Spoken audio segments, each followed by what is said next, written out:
Hola, bienvenidos. Mi nombre es Bárbara Paulina Martínez Santana. Este video es específicamente para la materia de Historia del Arte 2.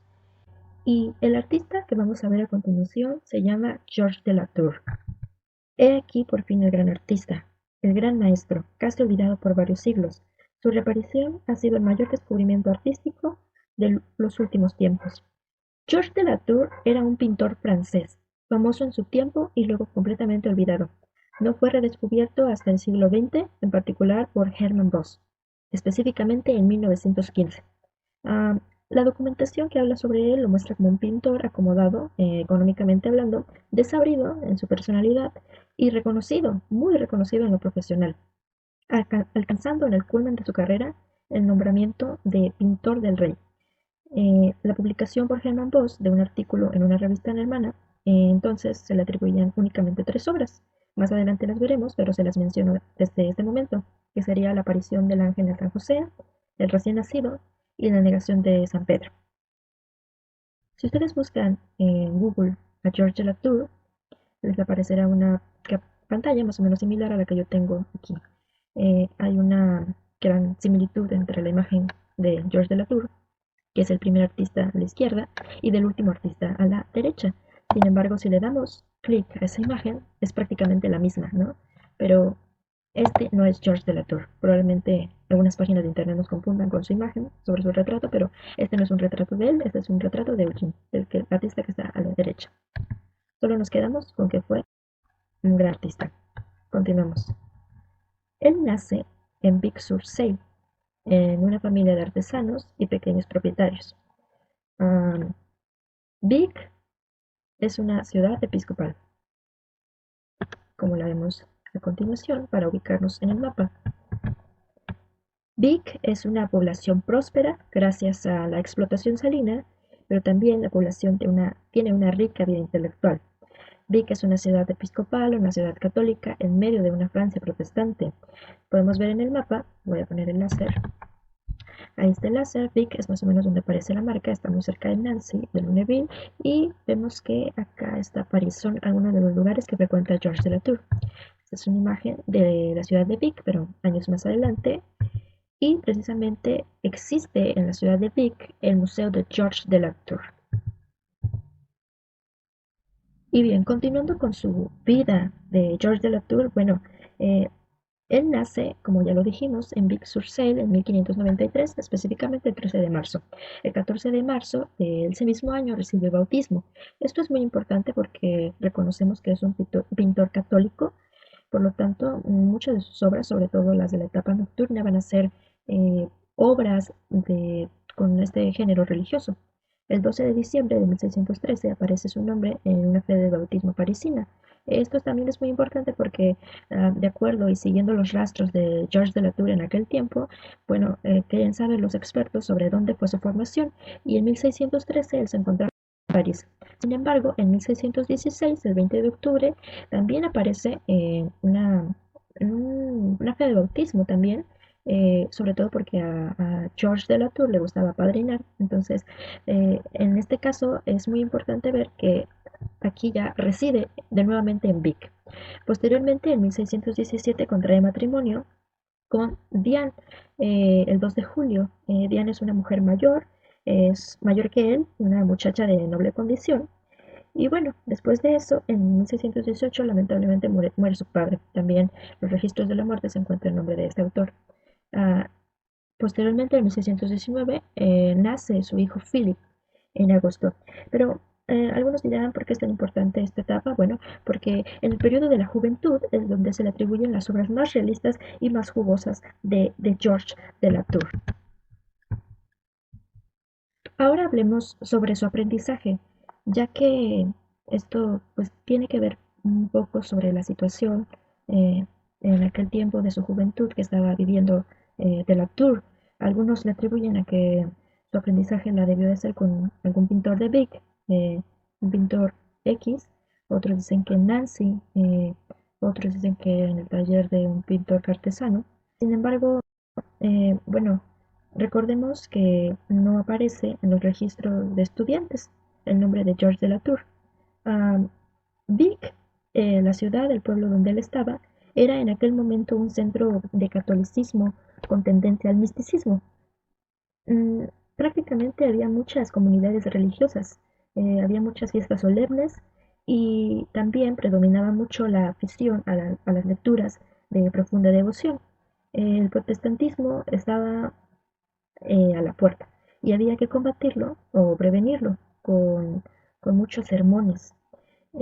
Había reliquias que producían milagros, había también guerras entre el duque de Lorena y el rey de Francia. Todo esto se producía en los días que Georges de la Tour era aprendiz. En 1619, como vimos, pues ya estaba casado con Diana.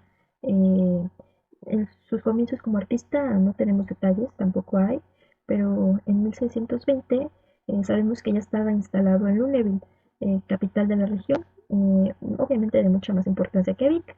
Es ahí donde reside la mayor parte del tiempo de su vida y que le queda por vivir. Y es ahí donde también se le da la calificación de maestro y llegando a tener hasta 4 aprendices. Pasemos a su primer pintura que les voy a mostrar. Y bien, esta pintura se llama Riña de Músicos. Am, ¿Qué es lo que vemos? Voy a acercar un poco la imagen para, para verla mejor, para que alcancen a apreciarla. Y es que precisamente vemos pues violencia y crueldad de las expresiones humanas, de objetos, como lo vemos aquí, y de texturas. Miren nada más la manga de este hombre. Dos músicos ambulantes. Sabemos que son dos músicos ambulantes. Uno de ellos sostiene una navaja y el otro echándole un chorro de limón en el agua. Eh, la pintura se dice más o menos así que el músico que vemos de este lado, del lado derecho, sospecha de que el músico del lado izquierdo eh, esté ciego realmente. Y bueno, lo que vemos aquí es que por eso es que le echa un chorro de limón en el ojo para comprobar si está ciego o no. Pero esta pintura, y la verdad es que Georges de Latour pinta con mucho detalle siempre todos los rostros de todas sus obras. Y como vemos aquí, los médicos, en especial un médico de España, le detecta un descenso permanente del párpado. Aquí vemos en la imagen el descenso permanente del párpado, que es una psosis secundaria, y un hundimiento del glóbulo ocular también. Eh, Esta pintura pudo servir a los doctores para detectar aquellas enfermedades que tenían en las personas en aquel entonces. Es una pintura que sin duda las expresiones son muy explícitas, la expresión de la ira, de la burla, casi pareciera que podemos escuchar a este señor con su burla o su carcajada cruel. Bien, en 1620, regresando a su vida, se instala en Lunéville. Eh, es una época de prosperidad para él. El duque de Lorena le compra 2 obras, contiene ya un pincel sofisticado y en 1630 firma sus pinturas diurnas más célebres. Georges de la Tour, ya instalado en Lunéville, debió ser una persona árida.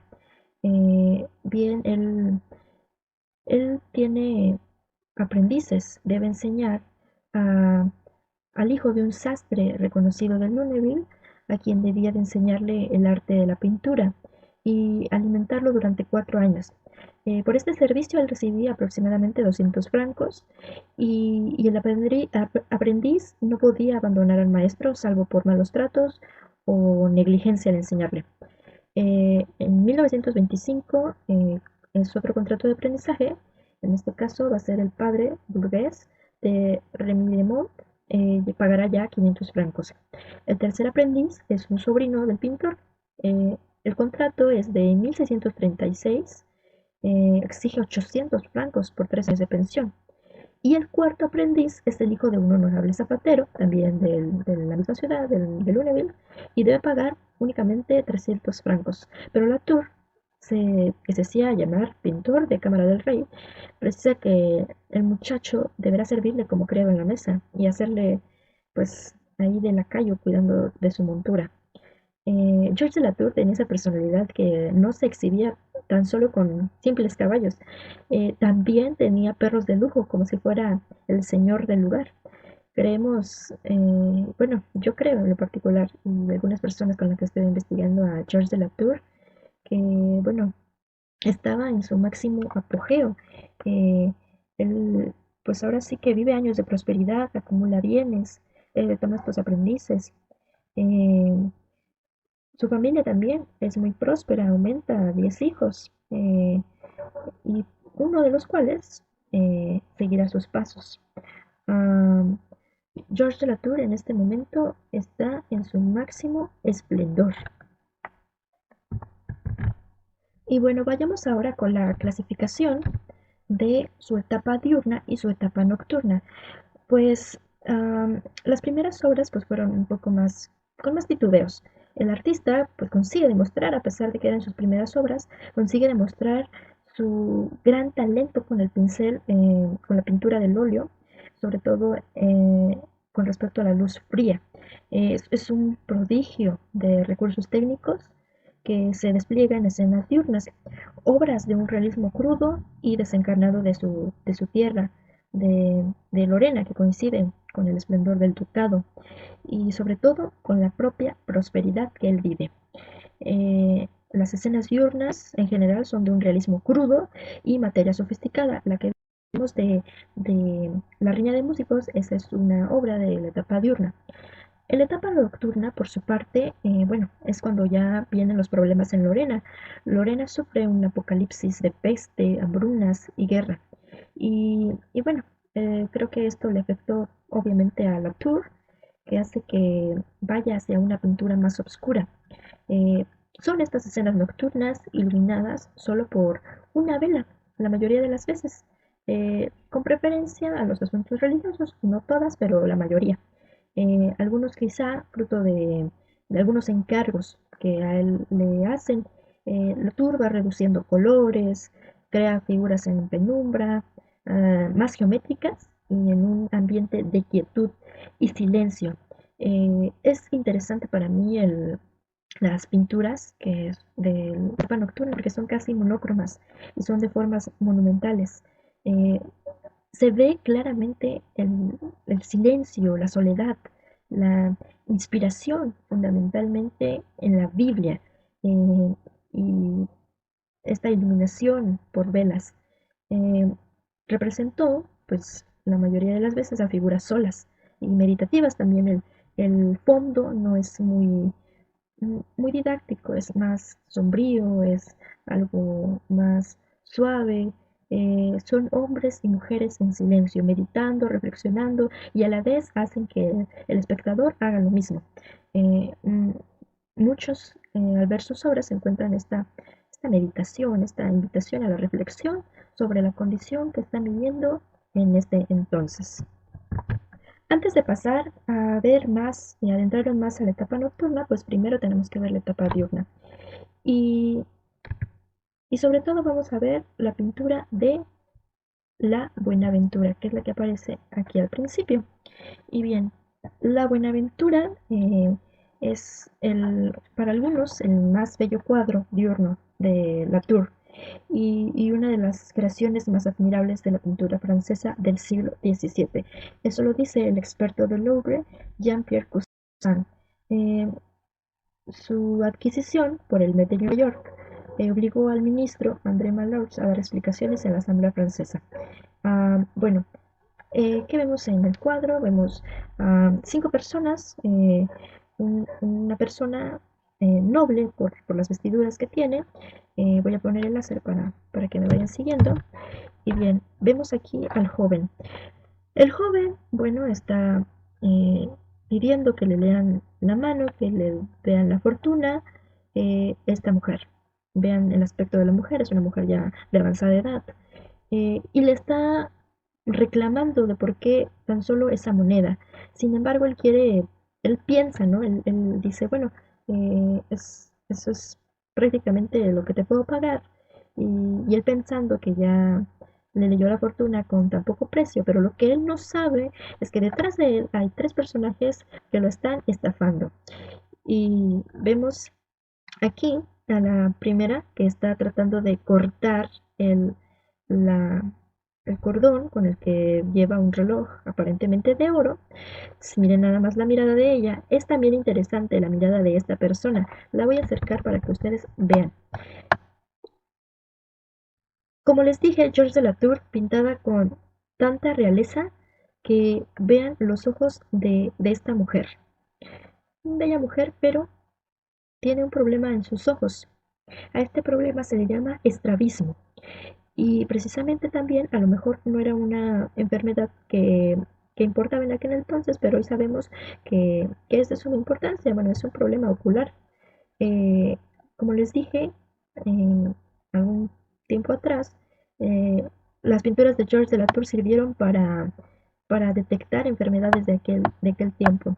Hay un libro que se llama Oftalmología en el Museo del Prado y donde esta pintura pues muestra el problema de esta chica. Vemos acá, lo voy a alejar poco, que ahí está la que tiene esto en la cabeza. Vemos que está sacando su dinero, ¿no? Y, y la de atrás, la morena, está estirando la mano para que se lo dé. En cierto punto, para mí es interesante porque, bueno, mm, esto nos hace ver un poco eh, la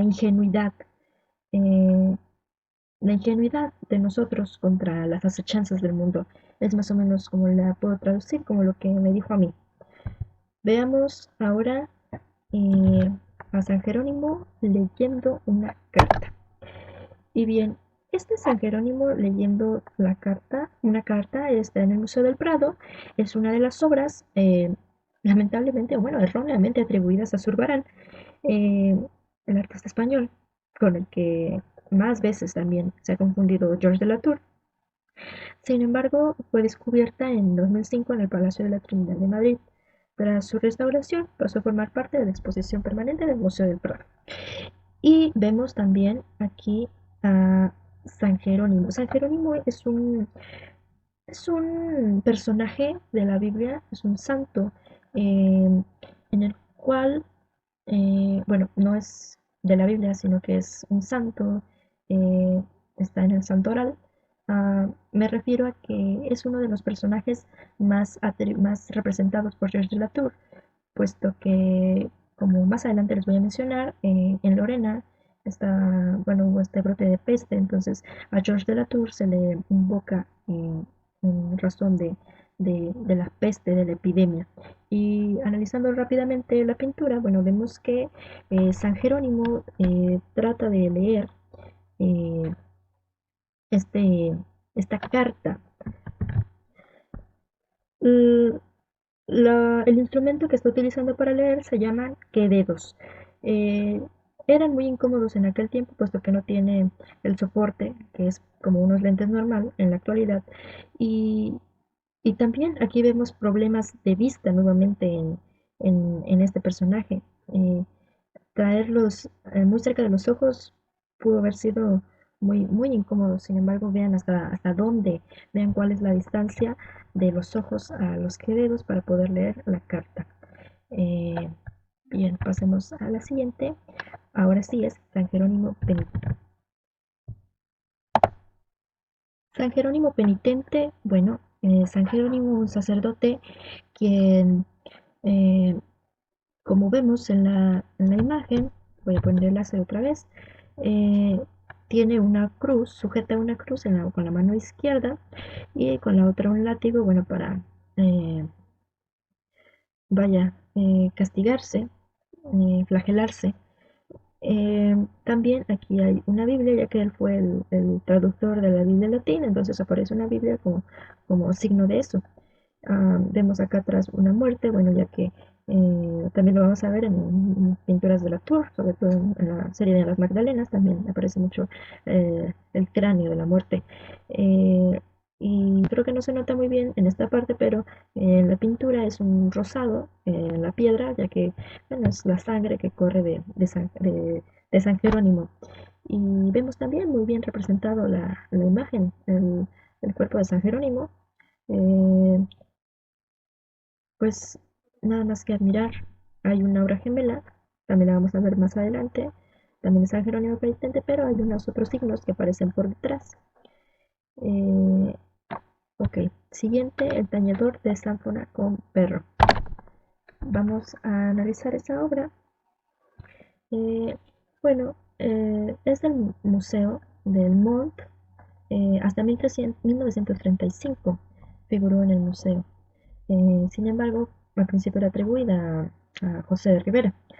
Fue entonces cuando Charles Sterling eh, fue a visitar esta obra al museo en Verges y pues sugirió, propuso atribuirla a la obra, a la colección de Georges de Latour. Es una de las primeras obras del artista y bueno, es interesante porque muestra a este hombre en extrema pobreza. Hay un crudo realismo en cuanto a la representación de los ancianos, de los mendigos y de los aldeanos. Y a pesar de que sea muy pobre, bueno, no se ve las vestiduras que sean tan de pobre. Sin embargo, un músico de aquel tiempo que tocaba la sanfona o la sanfonía, bueno, eh, y sobre todo si era ciego, bueno, era pues muy discriminado. Sin embargo, tenían que vestirse con ropa más o menos de una cierta calidad para que pudiera recibir mejores propinas. El contraste que hay aquí es interesante ver la ceguera del hombre que está cantando y la buena visión del perro. En esta imagen no se alcanza a apreciar muy bien, sin embargo invito a que busquen con más detalle esta pintura para que vean ese contraste, ¿no? Del hombre ciego y la gran visión de este perro quien le sirve de guía para el tañedor. Por último vamos a analizar el tramposo de las de tréboles. Hay una obra también, una obra gemela, quien es el tramposo de las de diamantes. Al igual que la Buenaventura, vemos a este joven noble, rico, por sus vestimentas, es claramente su, su posición social. Bueno, quien está jugando una partida de cartas, sin embargo, se ve la complicidad entre estas tres personas. Vemos que tiene su baraja, pero de atrás de la paja de este personaje, que sería el traidor, el, el, el que hace, pues sí, el que está jugando, saca de su faja la carta de las de tréboles. Tramposo, perdón, se me olvidó la palabra tramposo.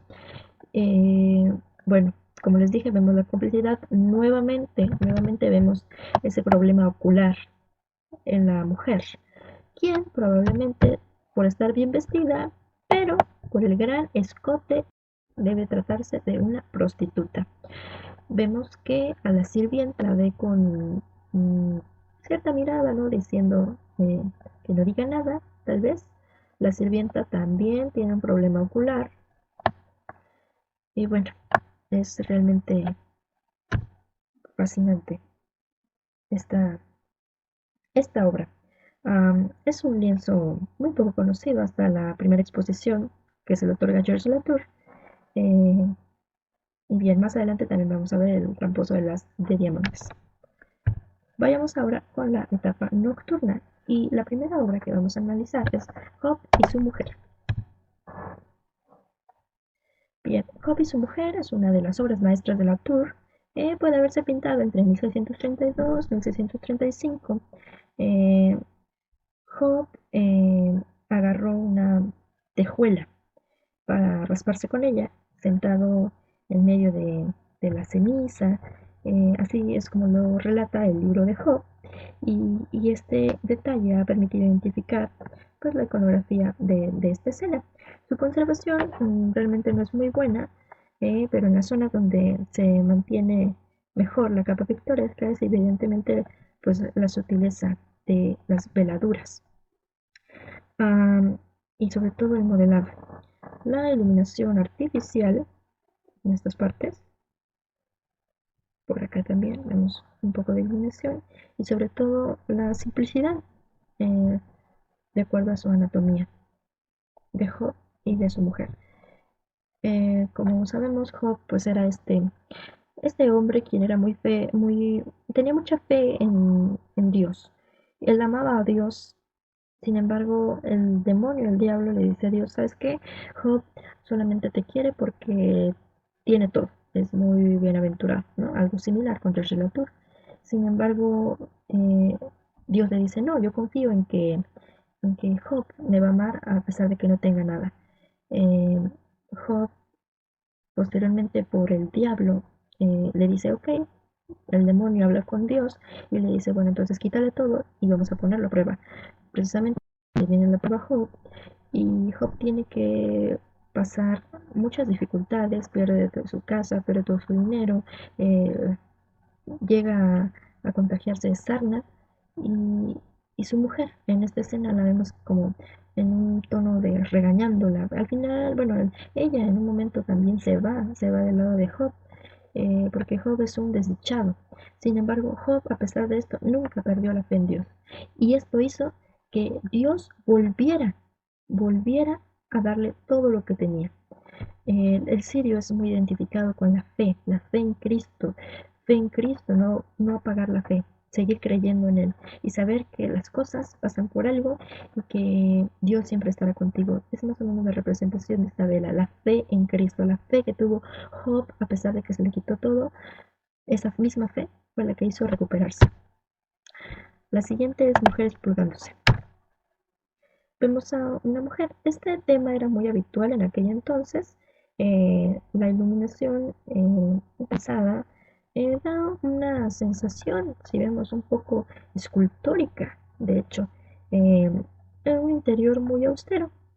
Solo vemos la silla y la vela. Es muy interesante ver cómo la mujer es pulgándose, pero no tiene ningún recipiente como para ahogar las pulgas.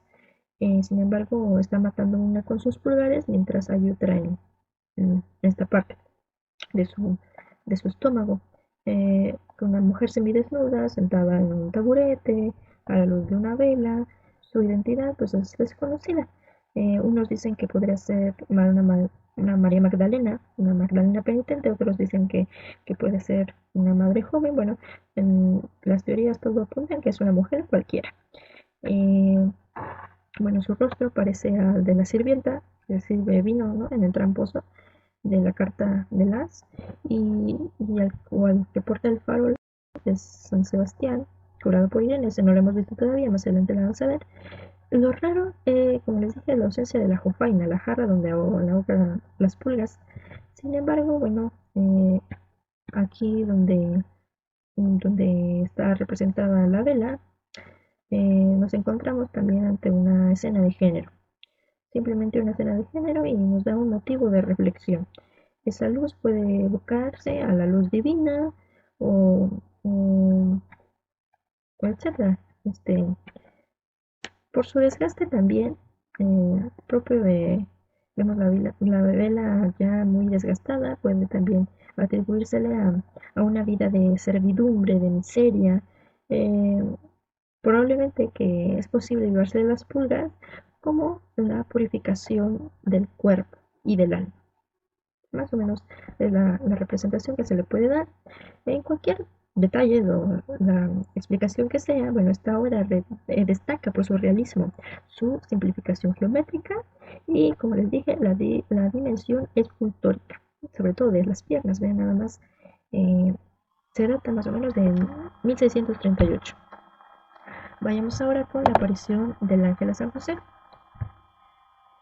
Y bien, a partir del Concilio de Trento, bueno, hubo un poco, no más bien mucho, promoción sobre el culto a San José. Y precisamente Georges de Latour era devoto de San José, por eso es que lo pinta varias veces. San José, bueno, es un modelo de padre, y es lo que quiere ser Georges de Latour. Un modelo de padre, un buen padre de familia y un artesano honrado. La técnica que vemos es casi impresionista.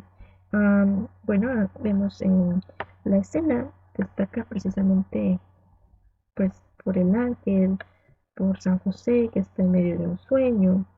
bueno, esta concepción, ¿no? Divina de Jesús. Y es que algunos pueden decir que es la recomendación del ángel de huir a Egipto o la de regresar a Israel muerto Herodes o como les dije la concepción de Jesús. No lo sabemos, no hay más detalles que nos hablen sobre el momento específico, pero lo que sí vemos es un hombre viejo con un perfil desgastado, se contrapone, como les dije, así como la del tañedor y el perro, así mismo, este, el rostro viejo de José con el rostro infante del ángel niño. Y sobre todo destaca mucho la paleta cromática. Destaca por la sobriedad, pero pues la técnica es muy moderna. Las gotas de pigmento, sobre todo en, en la, en la faja del ángel, ya nada más. Eh, Algunos expertos en el arte dicen que se remite a Velázquez o a Vermeer. La siguiente es San José Carpintero. San José Carpintero, bueno, los expertos ven en esta obra una clara inspiración a Caravaggio. Eh, el primero que se pone a pintar la belleza de los viejos y acusar las arrugas. Bien, pudo haber sido que George de la Tour haya visitado Italia, conocer de cerca la obra de Caravaggio, sin embargo no hay datos que nos hablen sobre esto. Un artesano es San José, un artesano doblado sobre su trabajo, se detiene un momento a admirar al niño, a su hijo, a Jesús, que lo acompaña y lo alumbra. Nuevamente vemos esta explicación sobre quién es Jesús. Jesús es la vida, la luz. eh, y esta es una pintura que me gusta mucho, puesto que, bueno, um, es increíble, ¿no? El momento en que José se queda a mirar a su hijo, que lo acompaña, lo alumbra. La escena es muy íntima, muy íntimo de padre e hijo, muy silenciosa también. No dice nada, solamente lo ve. Mm, Parece claro que sí, Bellator se inspira en Caravaggio. Es posible que esta pintura se feche a mediados de la década de 1640. Ahora vayamos con el recién nacido. Bueno, el recién nacido también está dentro de las obras confiscadas por la Revolución al Credo en los emigrados de Rennes. Perdón. No fue atribuido a la Tour hasta 1922, lamentablemente. Se le atribuía a un pintor holandés, me parece. Y bueno, la escena, pues, esto es algo muy propio de Georges Latour. A pesar de pintar escenas religiosas, también tenían un poco de aire protestante. ¿A qué me refiero con esto? A simple vista podemos ver a dos mujeres, simples, comunes y corrientes, pero analizándola más de cerca, tal vez pueda tratarse de María, María Virgen, el nacimiento del niño Jesús, y la mujer que está de este lado, bueno, podría ser Santa Ana, la madre de María. Lo que sí sabemos es que es una escena de maternidad. Algunos dicen que una maternidad laica, como otros le dije, como dije, otros lo atribuyen a algo más religioso. Latour era un maestro representando esencias y no detalles. La reunión puede ser la Virgen con Santa Ana y el niño, etcétera. Hay formas geométricas, que lo vemos claramente, y un cromatismo, como era costumbre, sombrío. Y sobre todo escaso. Eh, Data más o menos hacia 1646-1648. Aquí vemos la vela. Es interesante la postura que toma Santana, cuidar la vela, ¿no?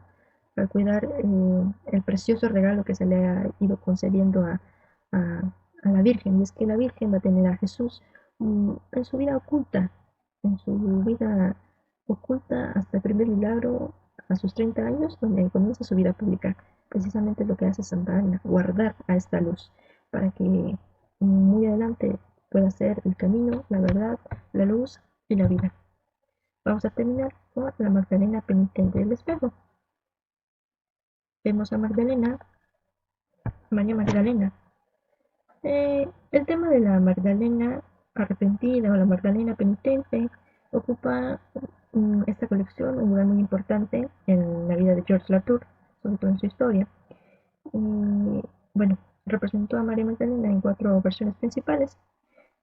Este cuadro ha sido un debate, abre debates entre teólogos y miembros de órdenes religiosas.